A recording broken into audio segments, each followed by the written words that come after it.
పెమ్మసాని చంద్రశేఖర్ ఒకేసారి 4 రికార్డులు. దేశం మొత్తం మారుమోగుతున్న తెలుగోడి పేరు. టీడీపీ నుంచి రామ్మోహన్ నాయుడు కూడా కేబినెట్లో స్థానం దక్కించుకున్నారు.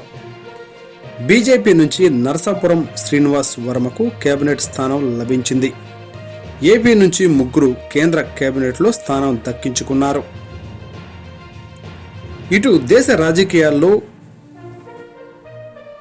ఇటు ఏపీ రాజకీయాల్లో ఆసక్తికర అంశం నెలకొంది.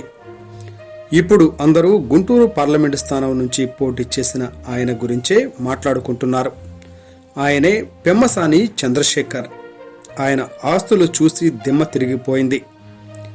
టీడీపీ నుంచి పోటీ చేసిన తొలిసారి విజయాన్ని నమోదు చేశారు. ఇంతటితో అయిపోలేదు.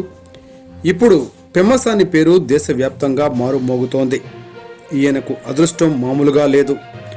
తొలిసారి పోటీ, ఆ పైన తొలిసారి విజయం ఇంకా అయిపోలేదు. ఏకంగా కేంద్ర కేబినెట్ బెర్త్, గుంటూరు ఎంపీగా పెమ్మసానికి అవకాశం దక్కింది.